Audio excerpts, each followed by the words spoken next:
अस्सलाम वालेकुम। सब्सक्राइब कीजिए उर्दू टीवी को अपने मोबाइल पर देखने के लिए रेड कलर के बटन को प्रेस कीजिए और घंटी भी दबा दीजिए। अल्लाह हाफिज़। अस्सलाम वालेकुम रहमतुल्लाहि व बरकातहू। नाज़रीन, आप देख रहे हैं उर्दू टीवी न्यूज़ चैनल में। हम आपके सामने सीनियर जर्नलिस्ट रफ़ीक नूरी। आइए उर्दू टीवी न्यूज़ के खबरनामे में आपका खैर मुक़द्दम है। आइए देखते हैं आज के खबरों की तफसीलात। साबिक़ रुकन असम्बली संगारेड्डी मिस्टर जग्गारेड्डी की दफ्तर तूर्पु जयारेड्डी, जिन्होंने बिजनेस मैनेजमेंट में बैचलर डिग्री मुकम्मिल की है, सदाशिवपेट मंडल के तकरीबन 20 मवाजात में कांग्रेस की इंतखाबी मुहिम चला रही हैं। अपने वालिद जग्गारेड्डी की तरह हूबहू तकरीर करते हुए कांग्रेस कारकुनों में एक नई जान उन्होंने डाल दी है। कांग्रेस कायदीन में भी जोश व खरोश दिखाई दे रहा है। उन्होंने अपनी तकरीर के दौरान कहा है कि हमारे पास ज़ाती घर नहीं है। मेरे वालिद जग्गारेड्डी ने आवाम की खिदमत के लिए अपने आप को वक्फ कर दिया है, जो हल्के असम्बली संगारेड्डी का बच्चा जानता है। जग्गारेड्डी की तबीयत नासाज होने की वजह से वो हैदराबाद में क़याम पजीर रही। इंतखाबी मुहिम की कमान उनकी दफ्तर जयारेड्डी ने संभाल रखी है।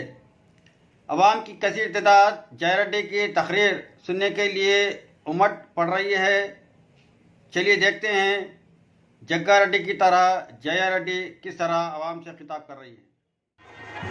ఏదో కారణం కాదు, ఎవరికో భయపడి నాన్న రాకుండా లేడు, మేము వచ్చినాం అంటే మాకు ధైర్యం ఉన్నదా లేదా?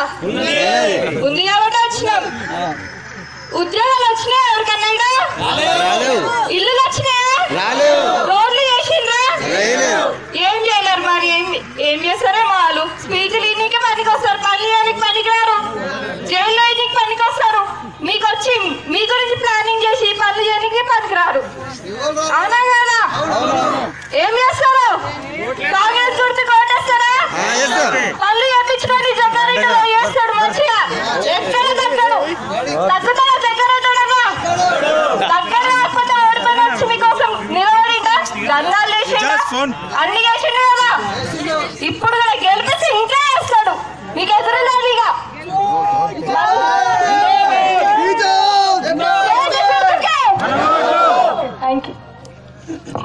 ముబారక్పూర్ బి ప్రాంతానికి రావడం జరిగి మీ అందరు కూడా అమ్మలకి, అక్కలకి, అన్నలకి, చెల్లెలకి, తమ్ముళ్ళకి మరి కాంగ్రెస్ పార్టీ తరఫున వచ్చిన ప్రతి ఒక్కరు కూడా పేరు పేరున నమస్కరిస్తూ, మరి అభ్యర్థి అయిన జగ్గారెడ్డి గారు మరి కాంగ్రెస్ పూర్తికి మరి ఈరోజు మీ మధ్యన రాలేకపోవడాన్ని మీ అందరికీ తెలుసా తెలియదా? మరి దుర్మార్గంతో రాష్ట్ర రాజకీయ కుట్రాలతోని మరి చింతల ప్రభాకర్ టికెట్ ఇచ్చిన వాళ్ళు కాబట్టి ఓడిపోతాడేమని భయంతో మరి ముందుగానే జగ్గారెడ్డి తీసుకొని జైల్లో పెట్టడం జరిగింది. దమ్ము ధైర్యం ఉంటే ఓటర్ల ముందుకు వచ్చి ఓటర్లతో మీరేమి చేసిందో చెప్పి మరి ఇంకా ముందు ఏమేమి చేస్తున్నామని ఆ ధైర్యంతో ముందుకు రావాలి. కానీ దొంగ దెబ్బ కొట్టడం, దొంగ రాజకీయాలుగా మరి ఈరోజు టీఆర్ఎస్ ప్రభుత్వం చేస్తుందా లేదా?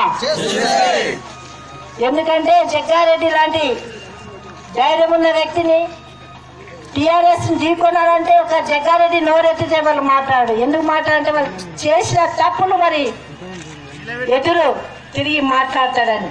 అలాగే ఒక జగ్గారెడ్డినే కాదు, ఏ చిన్న లీడర్ ఊర్లలో కూడా భయభ్రాంతులకు గురవుతున్నారు. ఎందుకంటే వాళ్ళకి కేసులు పెట్టి కోర్టుల చుట్టూ పోలీస్ స్టేషన్ అంత కాదంటే జైల్లో కూడా పంపుతున్నారు. అందుకనే ఈ 4.5 సంవత్సరాలు మీరు పరిపాలన చూసిందా లేదా?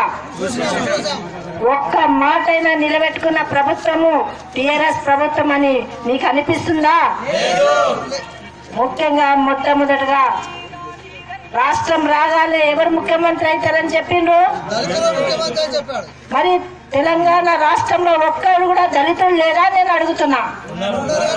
మరి ఎందుకు చేయలేదు మరి దళితుల ముఖ్యమంత్రి? అందుకే మీరు గ్రహించాలి. అన్నం మొత్తం ఉడికితే మొత్తం చెయ్యి పెట్టి కలిపి చూడము. ఒక్క మెతుకు చూస్తే అన్నం అయిందా లేదా అని తెలుస్తుందా లేదా? మరి ముఖ్యమంత్రి అయిన తర్వాత దళితులకు 3 ఎకరాల భూమి ఇస్తా అని చెప్పింది. నోరేనా అది ఇంకేమన్నా? బడుగు బలహీన వర్గాలని, కింద ఉన్న వాళ్ళని పైకి తేవాలి, వాళ్ళ కడుపులు నింపాలి, అప్పుడే రాష్ట్రం బాగుపడుతుందని ఆలోచించే పార్టీ కాంగ్రెస్ పార్టీ.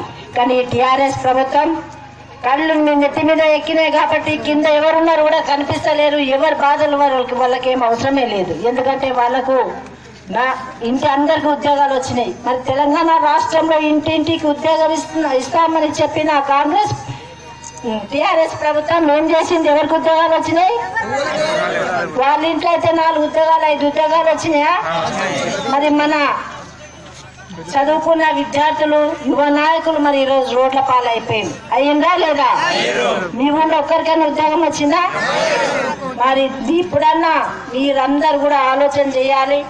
కాంగ్రెస్ ప్రభుత్వం 1,00,000 ఉద్యోగాలు ఇచ్చి ఉద్యోగాలు ఇంకా అంటే రావడం 1 సంవత్సరం లోపల 1,00,000 అట్లా ఒక దఫా ఇవ్వడం జరుగుతుంది. ఒకేసారి చేయలేదు కాబట్టి రాని వాళ్ళకి అమ్మాయి కానీ అబ్బాయి కానీ ఉండే వాళ్ళకు నెలకు 3,000 రూపాయలు గుట్టిగా ఇవ్వడం జరుగుతుంది.